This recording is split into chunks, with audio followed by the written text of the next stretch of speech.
Hello, everybody. Welcome back to the Bearded Bible. Here we are on Matthew chapter 16, working our way through the New Testament in a year, following the YouVersion Bible app New Testament in a year, although we're a few days behind, so you're going to notice me doing a bit of catch up. But per our usual, since we're in the John Maxwell Leadership Study Bible, we're going to start with the leadership tips before we get into chapter 16 today, just to give us some extra context.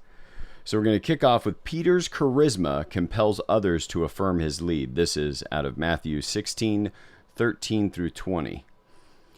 In a decisive conversation, Jesus asks Simon Peter about his identity. Who do you say I am? Matthew 16:15. Peter doesn't hesitate. He confesses Christ as Lord. Jesus then affirms his confession and declares that on the rock of that confession, he will build his church, 16:18. Jesus promises divine authority to Peter, and during the infancy of the church, Peter did indeed lead in Jerusalem. Peter was loaded with charisma and attracted others to follow him. As a disciple, he became a leader among leaders.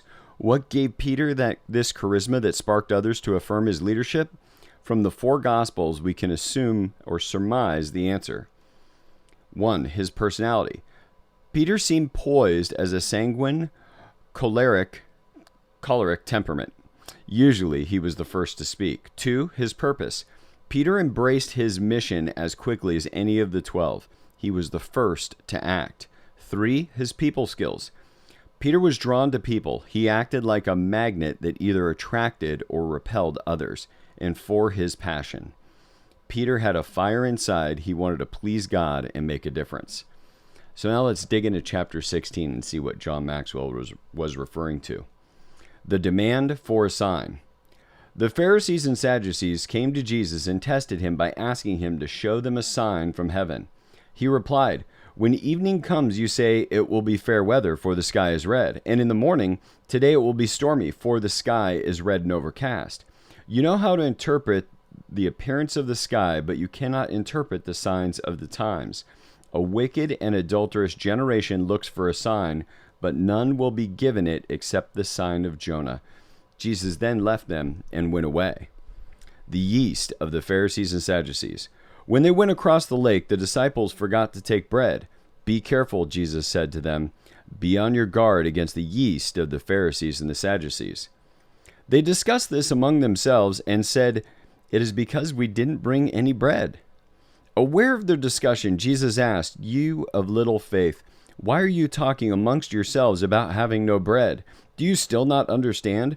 Don't you remember the 5 loaves for the 5,000, or how many basketfuls you gathered? Or the 7 loaves for the 4,000, and how many basketfuls you gathered? How is it you don't understand that I was not talking to you about the bread? But be on your guard against the yeast of the Pharisees and Sadducees." Then they understood that he was not telling them to guard against the yeast used in bread, but against the teaching of the Pharisees and Sadducees. Peter declares that Jesus is the Messiah. When Jesus came to the region of Caesarea Philippi, he asked his disciples, "Who do people say the Son of Man is?" They replied, "Some say John the Baptist, others say Elijah, and still others Jeremiah or one of the prophets." "But what about you?" he asked. "Who do you say I am?" Simon Peter answered, "You are the Messiah, the Son of the living God." Jesus replied, "Blessed are you, Simon, son of Jonah, for this was not revealed to you by flesh and blood, but by my Father in heaven. And I tell you that you are Peter, and on this rock I will build my church, and the gates of Hades will not overcome it. I will give you the keys of the kingdom of heaven. Whatever you bind on earth will be bound in heaven, and whatever you loose on earth will be loosed in heaven." And then he ordered his disciples not to tell anyone that he was the Messiah. Jesus predicts his death. From that time on, Jesus began to explain to his disciples that he must go to Jerusalem and suffer many things at the hands of the elders, the chief priests, and the teachers of the law, and that he must be killed on the 3rd day to be raised to life. Peter took him aside and began to rebuke him. "Never, Lord," he said, "this shall never happen to you." Jesus turned and said to Peter, "Get behind me, Satan. You are a stumbling block to me. You do not have in mind the concerns of God, but merely human concerns."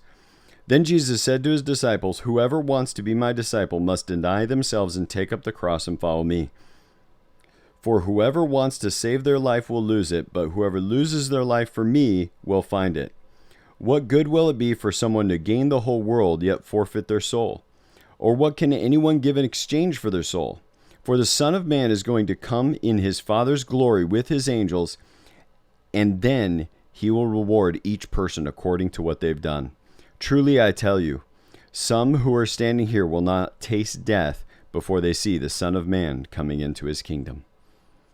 So with that wraps number 16. We'll see you guys back here tomorrow with 17 and 18. Have a great rest of your day. And remember, if you had a big insight today, put that in the comments below. We love seeing those. It definitely keeps us motivated to keep doing this. And I hope you have a great rest of your day.